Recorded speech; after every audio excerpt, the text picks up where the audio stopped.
Mesdames, Messieurs, bonjour. Merci de votre fidélité à Grand Défi.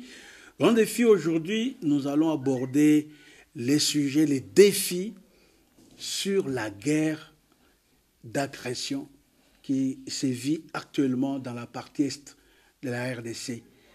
Vous avez suivi, les FARDC sont en train de mener la guerre, sont en train de prendre les dessus sur les rebelles et terroristes du M23.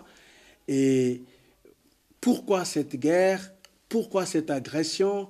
Pourquoi le Rwanda derrière? Et pourquoi même il y a des Occidentaux américains derrière le Rwanda?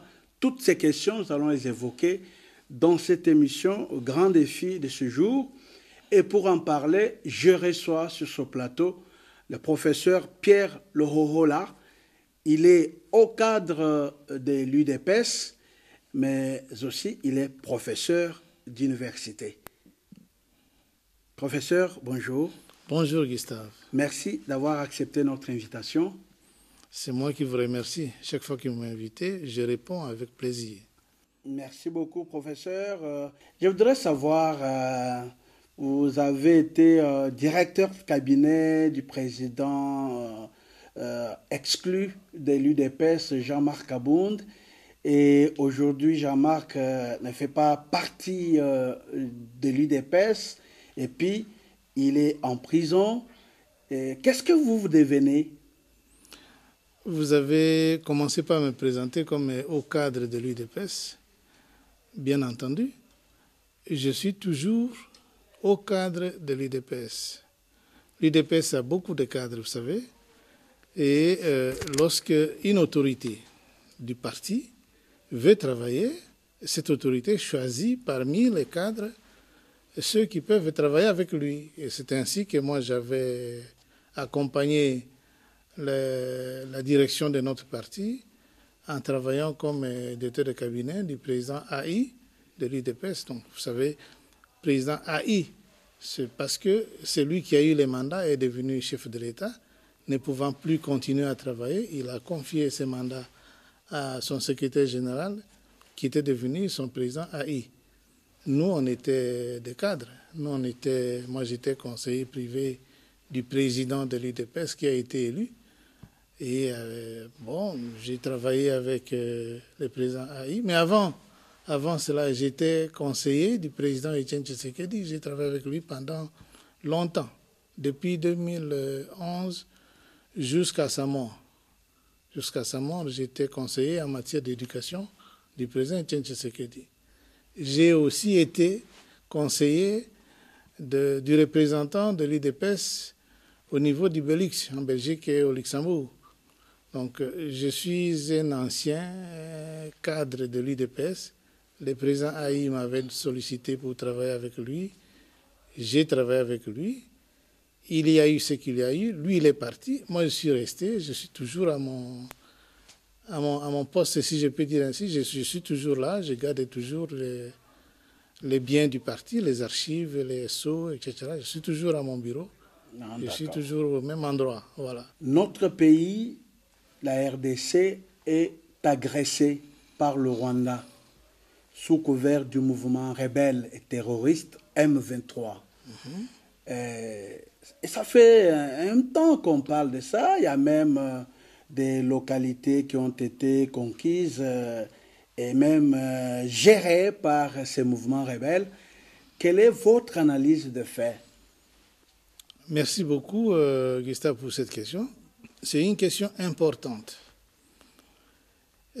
La situation de notre pays en général et de l'Est de notre pays en particulier, c'est une situation qui doit intéresser chaque Congolais.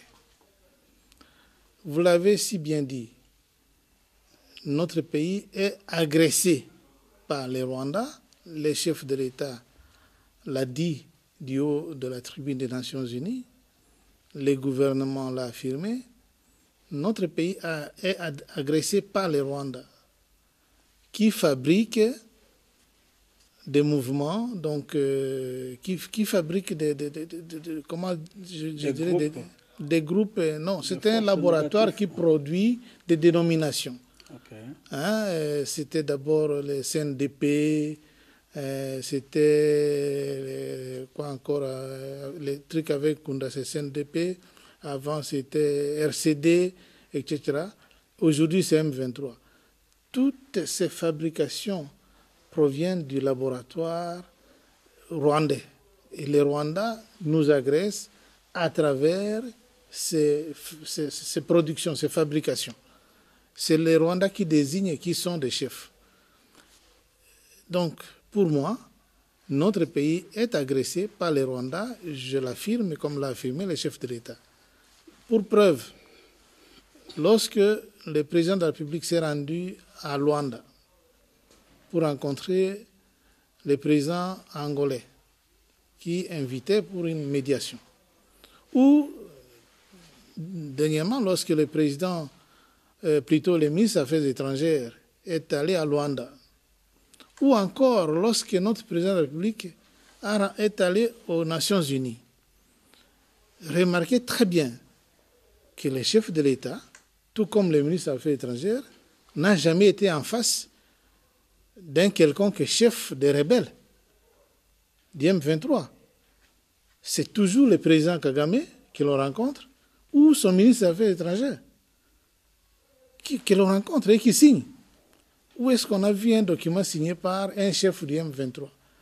Ça, c'est une confirmation à la face du monde qu'en réalité, le vrai chef du M23, c'est le président Kagame du Rwanda. Mais oui, parce qu'il répond à tous les rendez-vous. Il répond à tous les rendez-vous, il signe.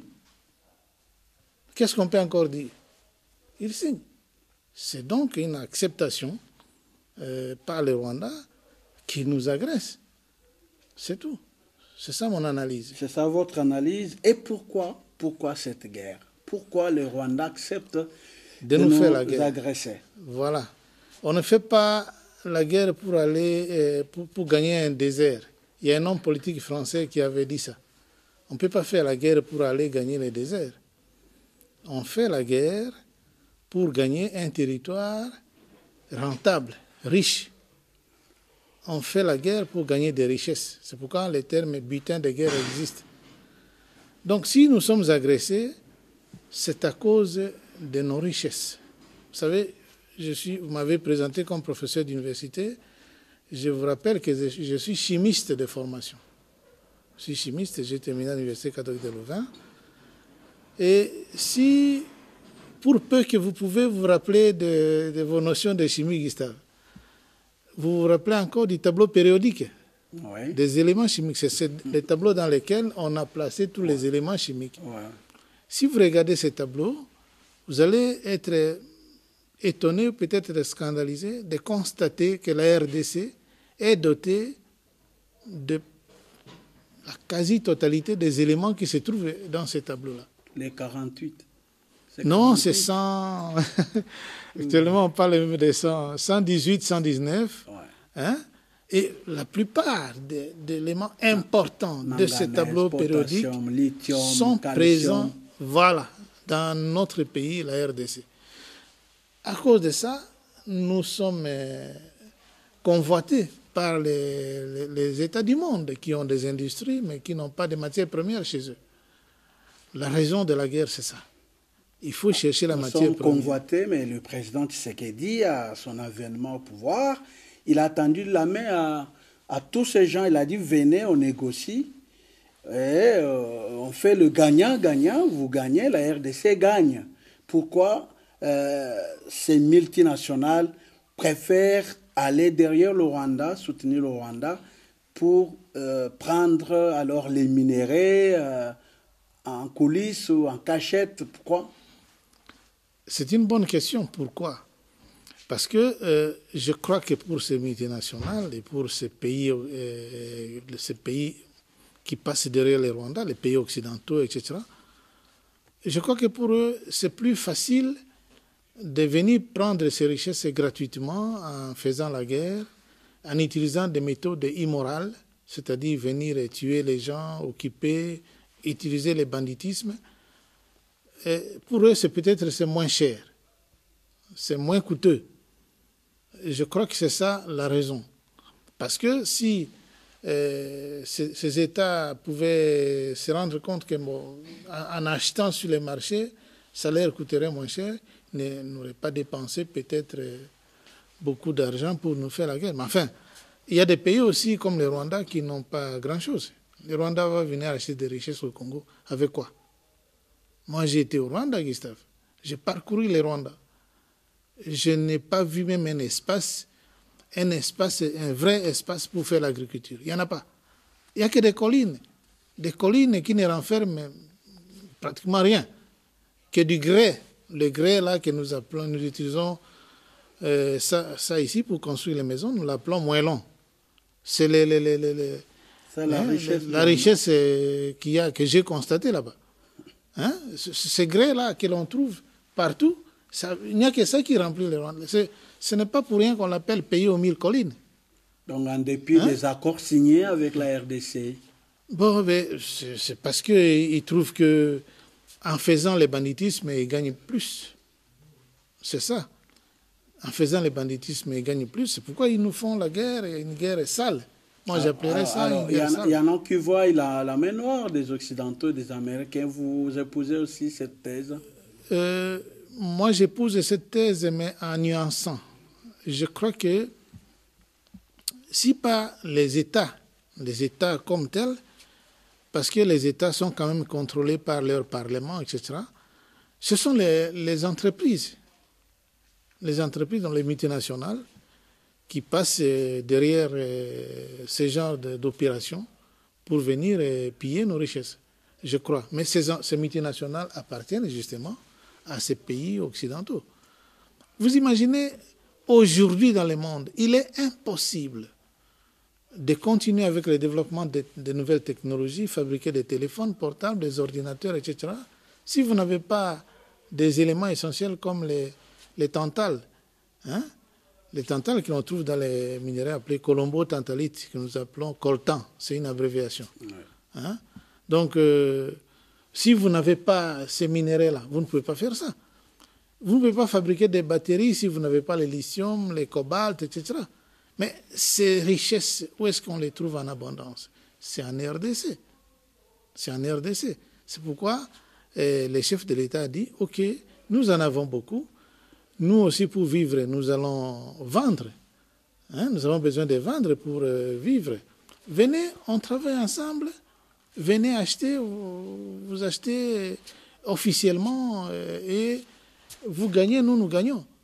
Mais nous constatons, tout le monde constate que ça ne marche pas. Ces gens préfèrent passer par des méthodes peu recommandables. Suivons d'abord cet élément et après on va revenir. Ils ont pris la fuite vers le parc national de Virunga, et probablement vers le Rwanda et d'autres vers l'Ouganda. Nous sommes en train de faire le ratissage à l'intérieur des limites nationales pour voir s'ils ne se cachent pas encore dans les forêts. Mais ce que nous savons est qu'ils ont pris la direction des pays voisins. La population de Rutshuru, nous l'avions déjà annoncé que nous étions prêts, nous étions en train de compatir avec elle durant toute une année qu'ils ont enduré avec la rébellion du M23, avec toutes ces exactions. Et maintenant, elle est libérée. C'est un soulagement et c'est une victoire pour tous les Congolais. Ce qui va se passer, c'est que ça, ce n'est qu'une grande étape, bien sûr, bien que ce n'est pas encore la fin de la guerre, parce qu'il y a encore d'autres groupes armés qui détiennent encore les armes sur le territoire congolais et que nous allons pouvoir aussi désarmer par la force s'ils ne veulent pas obtempérer à notre appel de déposer pacifiquement. Et donc, après le M23, qui était le groupe le plus vulnérable, il était le groupe le plus dangereux plutôt, qui avait instauré une administration parallèle, qui avait aussi plusieurs armes, plusieurs munitions avec un soutien extérieur. Vous venez de voir avec moi les stocks d'armement qu'on a récupérés, que ce soit à Rumangabo, que ce soit à Mbuzi, que ce soit ici à Chanzo et à Runyoni. C'est vraiment des munitions, des stocks impressionnants, à tel point que la guerre n'était pas destinée à se terminer aujourd'hui. Ça, c'est un miracle, c'est Dieu qui a vraiment aidé les forces armées régulières des FARDC pour pouvoir démanteler les réseaux du M23. Merci beaucoup la réalisation. Professeur, vous avez suivi le porte-parole des FARDC qui sont au front. Et quelle est votre réaction? D'abord, pour moi, c'est une satisfaction. Une satisfaction, une joie de constater que l'armée de mon pays a pris les choses en main et commence à défendre réellement l'intégrité de notre territoire. Je suis très content et surtout, j'avais vu que c'est un jeune lieutenant qui était aux commandes d'un avion de chasse et qui est allé travailler au front. Pour moi, c'est une occasion ici de faire appel à tous les jeunes de notre pays pour qu'ils s'enrôlent dans l'armée. L'armée, c'est un emploi. L'armée, c'est un service pour défendre son pays. L'armée, c'est une vie. Donc, j'appelle ces jeunes à s'enrôler, comme le chef de l'État l'a exprimé, pour défendre notre pays. Je suis très satisfait. Très satisfait. Donc, ça fait longtemps que la classe politique, les associations de la société civile et autres partis politiques et consorts demandaient au président de la République de déclarer la guerre. Et est-ce qu'on peut penser que le front diplomatique a échoué et donc on prend l'option militaire? Merci beaucoup pour cette question. Vous savez, une guerre a toujours plusieurs fronts. Il y a les fronts militaires, il y a les fronts diplomatiques, comme vous l'avez dit, il y a les fronts médiatiques, il y a d'autres fronts que je m'abstiens de citer ici. Le chef de l'État a dit que nous allons commencer par les fronts diplomatiques. Il a commencé, effectivement, il a poussé très loin. Et il a dit que si jamais les fronts diplomatiques ont montré ses limites, personne ne nous a interdit de défendre notre territoire. Il a dit que je dois défendre le territoire de la RDC jusqu'au sacrifice suprême. Il a exprimé. Maintenant, est-ce que vraiment le front médiatique a échoué totalement? Je ne crois pas. Plutôt le front diplomatique a échoué totalement, je ne crois pas. Si, au niveau des ensembles dans lesquels le Congo est membre, ou aux Nations Unies, dans les ensembles régionaux, etc., si à ce niveau-là, le front diplomatique a montré des limites, moi je crois qu'avec d'autres pays qui ne sont pas au Congo, plutôt en Afrique, ou qui ne sont pas dans notre région, si je peux dire ainsi, et la diplomatie continue.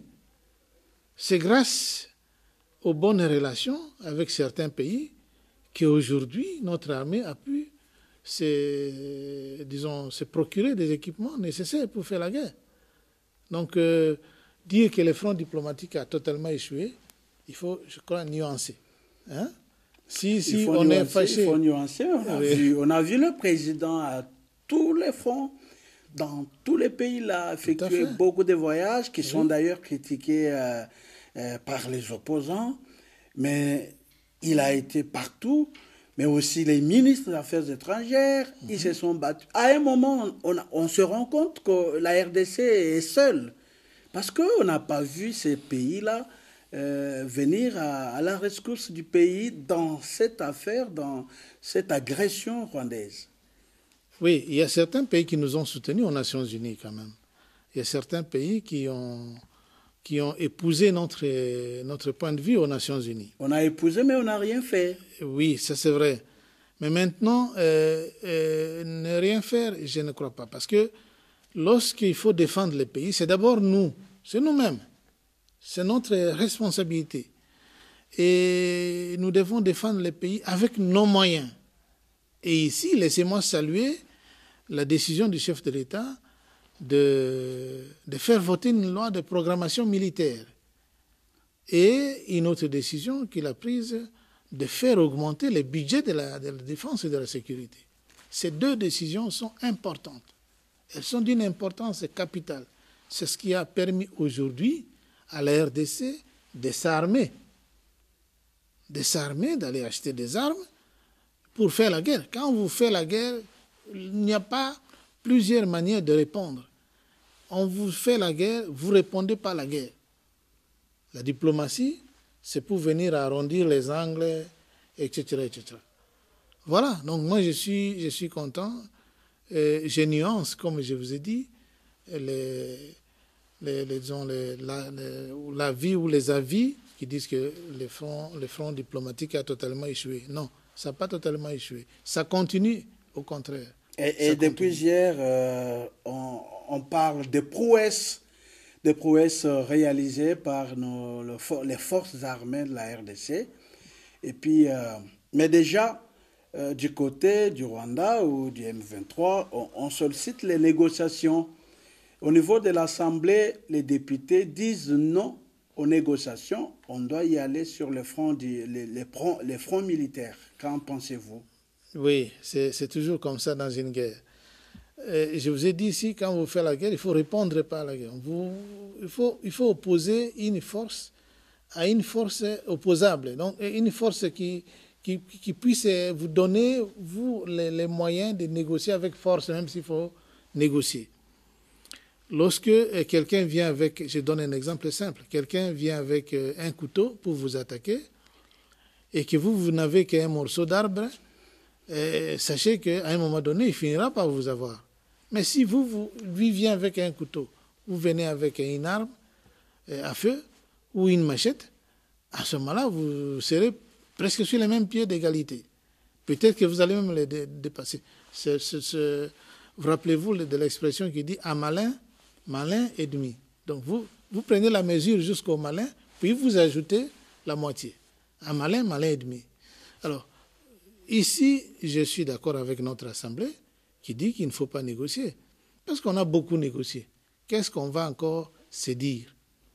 Si aujourd'hui, le M23 appelle aux négociations, ou certains pays appellent à la médiation ou quoi, c'est parce que nous avons montré, notre armée a montré qu'elle est capable de défendre le territoire.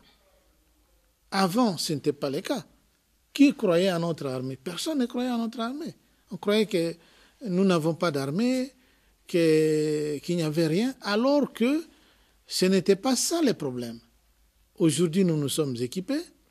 Les mêmes militaires qui étaient au front hier gagnent aujourd'hui. Les généraux sont les mêmes généraux que nous avons payés, même si les chefs de l'État ont changé le commandement, mais ce sont les mêmes. On n'est pas allé chercher des militaires à l'étranger. On n'a même pas cherché un pilote. Les gens croyaient que nous avons fait venir des pilotes de l'étranger. Non, ce sont nos militaires. Donc notre armée est forte. Elle est forte, elle est capable de défendre le territoire et elle l'a prouvé. Elle est en train de prouver ça. Alors, le président de la République appelle à la mobilisation de tous les Congolais contre cette agression rwandaise. Êtes-vous de son avis ou bien on doit laisser les militaires sur le front?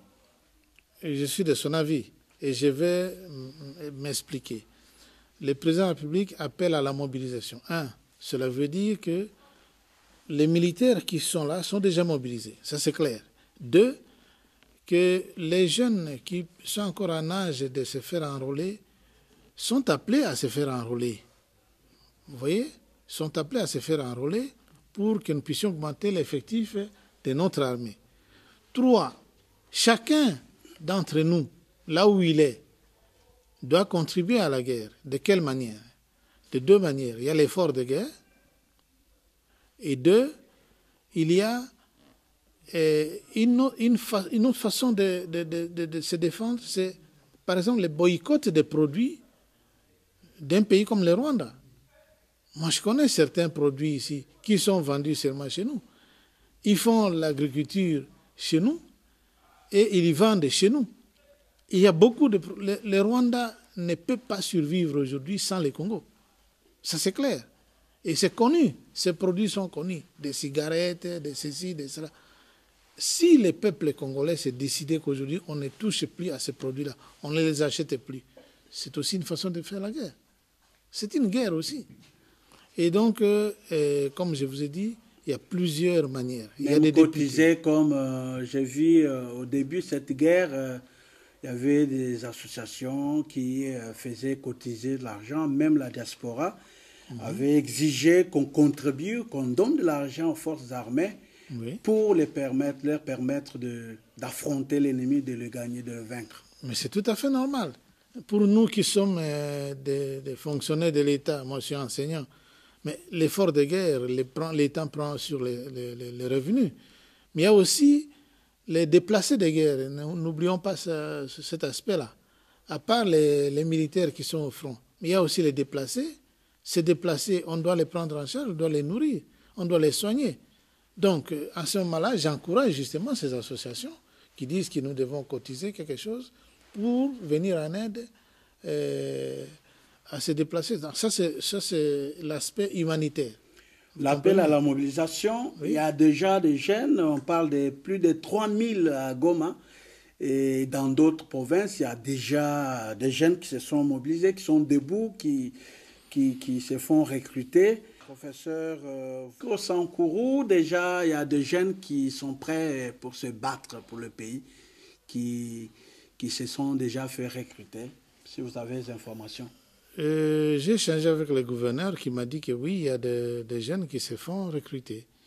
Et vous savez que les Sankourou, c'est une province qui a toujours produit des éléments valables pour défendre le pays. Vous connaissez à l'époque le général Ochudi Mbolenga. Vous connaissez le colonel Omba qui venait de mourir, il était sénateur il n'y a pas longtemps. Vous connaissez les colonels Tchachi, le général Lundula. Hein? Ce sont des Sankourou, des fils de Sankourou. Et hier, vous avez vu ces jeunes Takoy. C'était un Sankourois. Hein? Les jeunes pilotes qui a bien travaillé hier. Donc, les Sankourou, c'est une province où il y a dans notre ADN l'esprit du patriotisme. Donc, le patriotisme et la défense des intérêts du pays, c'est dans le sang, c'est dans notre ADN. Et Patrice Emery Lumumba, c'est un exemple patent. Donc, à part lui, vous vous rappelez dans l'histoire qu'il y avait un certain Ngongole Teta qui s'est révolté contre les Arabes. Vous vous rappelez de la révolte de Batetela à la garnison de Lulabour, à Kananga. Ce sont des militaires de Sankourois qui se sont révoltés contre les officiers belges. Donc certainement, on doit avoir des jeunes courageux Sankourou qui seront recrutés et qui vont se battre tout à fait. Et je souhaite que ça soit ainsi. Donc vous les mobilisez en même temps? Je les mobilise. Je suis tout à fait d'accord. Et je suis content si je les vois plus nombreux. Il y a la MONUSCO à laquelle on demande de quitter les sols congolais et après 22 ans et sans suite. Et puis, au même moment, il y a d'autres forces qui doivent entrer, les Kenyans, les Ougandais, donc la force est-africaine. Êtes-vous d'accord avec... n'est-ce pas là déshabiller Saint-Pierre pour habiller Saint-Paul? On demande à la MONUSCO de partir, qui est composée, vous le savez, de plusieurs forces des différents États. Mais entre-temps, il y a d'autres États qui viennent avec leurs armées ici. Vous êtes d'accord avec cette façon de faire? Vous savez, la décision d'accueillir une force internationale ou de faire partir une force internationale du territoire national revient au gouvernement. Au gouvernement, donc avec le chef de l'État en tête. C'est le chef de l'État qui reçoit, qui invite, et c'est lui qui dit, maintenant, la mission, je pense qu'elle est terminée, vous pouvez partir. Donc, je n'ai pas personnellement une décision à prendre. Je ne peux émettre qu'un avis à titre individuel. Je suis d'accord avec la population, le reste de la population qui dit, la MONUSCO a fait son travail, on connaît les résultats. Ils sont d'ailleurs mitigés. Maintenant, il est temps que la MONUSCO puisse s'en aller. Je suis tout à fait d'accord. Plus de 20 ans, c'est beaucoup. Ils peuvent déjà partir. Mais dans le cadre africain, le gouvernement a trouvé que c'est bon qu'il y ait une force qui se retrouve avec nous, pas pour faire la guerre, mais pour, en quelque sorte, observer ou surveiller les frontières, pour éviter que l'un ou l'autre agresse, que les Rwandais nous agressent, ou qu'un autre État emboîte les pas au Rwanda. Ça veut dire que vous êtes d'accord avec la présence de la force est-africaine? Je n'ai pas à être d'accord ou non. Je constate et j'adhère parce que le gouvernement de mon pays, avec le chef de l'État en tête, le gouvernement a pris cette décision. Mais on accuse les Ougandais qui sont déjà sur le terrain d'être en ramification avec les M23. Ah, ça, c'est un élément. Si il est prouvé qu'un pays membre de cette force est en connivence avec les forces négatives, il appartient au gouvernement, le ministre des Affaires étrangères est là, le ministre de la Défense, il appartient au gouvernement, le Premier ministre est là, de demander à la présidence de cette organisation, qui se trouve être aujourd'hui le président burundais, de pouvoir retirer cette force. Ça, c'est clair. Mais parce que les M23 sont entrés par Bunagana qui est aux frontières avec l'Ouganda. Avec l'Ouganda, oui, tout à fait. Pour cette facilitation, laisser les rebelles entrer par Bunagana, qui est par les frontières avec l'Ouganda, c'est déjà une complicité.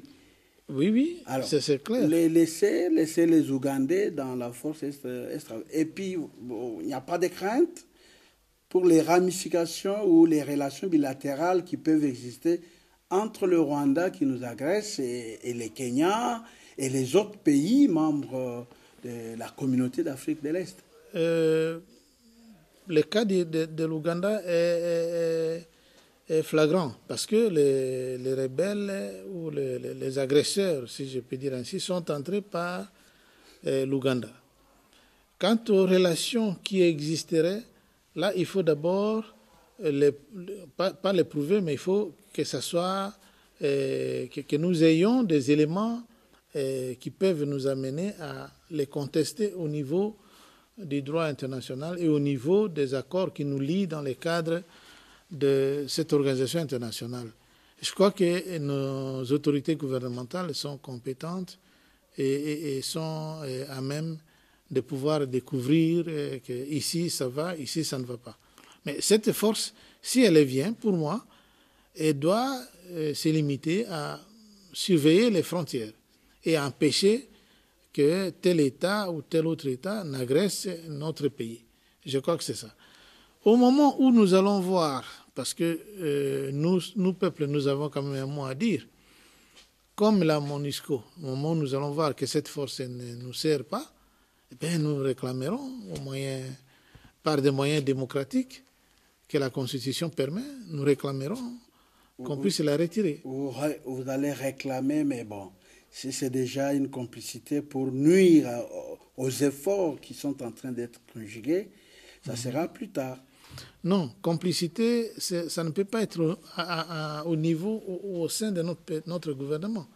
Complicité, c'est peut-être entre des États qui sont en dehors de notre... Mais c'est ce que je suis en train de dire. Ah, oui. S'il y a complicité, par exemple, entre les Ougandais et les Rwandais, vous voyez, pendant que les Ougandais sont tantôt avec les Rwandais et tantôt avec les FRDC. Donc, facilement, on peut livrer les secrets de part et d'autre. Vous ne craignez pas ça? Les échanges d'informations sont gérés quand même par des responsables au niveau des forces armées. Il y a, comment dirais-je, des services appropriés pour gérer les informations. Mais comme je vous ai dit, si complicité il y a, et si cette complicité est découverte, le gouvernement qui a accepté que cette force vienne, ou qui l'a invité, je vous ai dit au départ ici, qu'une force étrangère ne peut venir dans un territoire que sur invitation du gouvernement qui est établi, le gouvernement qui a invité cette force lui demandera de se retirer. Ou alors, si nous constatons que la guerre est terminée, qu'il n'y a plus rien, il n'y aura pas de raison de continuer à garder cette force. Vous voyez? C'est comme pour la MONUSCO. Après tout ce qu'on a connu dans ce pays, la MONUSCO a tout fait pour prolonger son mandat, prolonger. Mais nous constatons qu'il n'y a plus rien. Il n'y a plus aujourd'hui aucune raison de continuer à prolonger ce mandat de la MONUSCO. Ça sera ainsi, c'est ce que je crois. Alors, professeur, que faire pour que les FARDC gagnent cette guerre et rétablissent la paix dans la partie Est et aussi en Ituri, qu'on n'en parle plus des guerres, des poches d'insécurité et que les compatriotes qui sont dans cette partie du pays retrouvent au moins la paix, après 10 millions de morts et autres dégâts qu'on a connus. Merci beaucoup, c'est une bonne question. Je crois que j'ai répondu en partie. Que faire pour que les forces armées congolaises gagnent cette guerre et qu'il y ait la paix? Un, les armées, et c'est ce qui est en train d'être fait, donc les équiper sérieusement. Deux, augmenter l'effectif de nos militaires, c'est ce qui est en train d'être fait avec l'enrôlement. Trois, faire en sorte que nos villages, tout ce qui a été occupé par les forces négatives soit récupéré et que les populations déplacées puissent rentrer. Et 4, à mon avis, peut-être organiser des bases ou une base ou des bases militaires dans cette partie du pays. À la fin de ça, maintenir l'augmentation du budget de l'armée, de façon à ce qu'il n'y ait pas de problème pour l'armée de s'équiper ou de payer les soldes, etc., etc. Et je suis content de ce qui s'est fait aujourd'hui, parce que l'armée d'aujourd'hui n'est plus comme celle d'hier. La loi de programmation militaire, elle est importante. L'augmentation du budget de la défense, elle est importante. Les conditions sociales des militaires commencent à s'améliorer. Les militaires eux-mêmes, comme les veuves et les orphelins, sont mieux payés aujourd'hui qu'hier. Leurs hôpitaux commencent à être, si pas construits, mais réfectionnés. On a maintenant des bons hôpitaux pour les militaires. Les services de renseignement, vous les mettez dedans ou... J'en arrive. Ouais. Comment dirais-je, leurs cantines pour s'équiper, plutôt pour s'alimenter, pour avoir de quoi manger, etc. Leurs écoles pour que leurs enfants puissent bien étudier. À côté de ça, il y a le travail. Quand je parlais de l'équipement, c'est tous les services de l'armée qui doivent être équipés, y compris l'état-major renseignement. Et l'état-major renseignement doit être non seulement équipé, mais on doit former davantage les gens dans ces services-là pour que les choses continuent. Et j'ai confiance parce que nos militaires sont compétents. Ils sont compétents, moi je vous l'ai dit, ils sont vraiment compétents. Aujourd'hui, vous remarquez que la base logistique a ouvert même un atelier de couture. Nous ne commandons plus les tenues militaires à l'étranger. Nous les faisons ici. Donc notre armée les fait ici. La base logistique fait même de l'élevage. Donc je suis confiant dans l'avenir et je suis fier de notre armée. Je remercie, je félicite le président de la République pour sa vision qui est claire. Beaucoup de gens ne le comprenaient pas, mais moi je connais l'homme depuis peut-être 20 ans et je connais comment il fonctionne. C'est un homme qui est calme, comme vous le voyez, mais qui réfléchit toujours, qui sait comment et quand il veut atteindre son objectif, il sait où il veut aller. Voilà. Alors, c'est ça? On me fait signe que presque tout notre temps est fini avec la question militaire. Je crois que je vais très bien vous recevoir encore prochainement, juste pour parler 145 territoires. Avec cette guerre, vous pensez qu'on peut arriver à terminer ou à exécuter le programme de développement des 145 territoires? Oui, le programme des 145 territoires peut être exécuté parce que l'armée est en train de remettre de l'ordre. L'armée est en train de récupérer les territoires conquis. Il n'y en avait pas beaucoup, ne vous en faites pas. C'était un territoire qui a été occupé. Si ce territoire est récupéré, pourquoi le programme ne peut pas se déployer là-bas? Et donc, on peut construire les murs comme les suggéraient les autres entre la RDC et le Rwanda pour éviter qu'il y ait encore des infiltrations, des incursions. Non, ce n'est pas un mur qui empêcherait les infiltrations. Ce n'est pas un mur. Parce que les gens qui viennent ici, jusqu'à Kinshasa ici, la plupart passent par la frontière officielle. Ils obtiennent des visas, ils obtiennent des papiers pour entrer. Je crois que nous n'avons pas à construire un mur parce que, ça coûterait trop cher. Notre frontière avec le Rwanda ou avec l'Ouganda, c'est des kilomètres, des milliers de kilomètres. Si vous devez déployer tout un mur, vous voyez ce que ça donne. Même les États-Unis qui construisent un mur avec le Mexique, ne vous en faites pas, ce n'est pas sur toute la frontière, hein. Même l'Israël avec la Donc Palestine. vous n'êtes pas dans l'idée du mur? Je ne suis pas dans l'idée du mur. Je suis dans l'idée d'équiper nos forces. Équiper, mais vous n'avez pas parlé d'infiltration des non-originaires qui sont dans l'armée et qui affaiblissaient de plus en plus les officiers militaires qui devenaient... Oui, mais cette infiltration-là, elle était connue. Elle était connue, voulue, organisée. Il y avait donc une volonté derrière ça. Donc avec le changement avec les changements de commandement, avec les changements à la tête du pays, ça ne pourra plus avoir lieu. La preuve est que ceux qui l'ont déniche, il y en a même qui partent avant. Ils partent avant même qu'on puisse leur demander de partir. C'est ça. Professeur, on a fini l'émission. Je regrette parce qu'on aurait dû on a fini l'émission et on termine d'abord par là pour aujourd'hui. Et la suite, c'est au prochain numéro.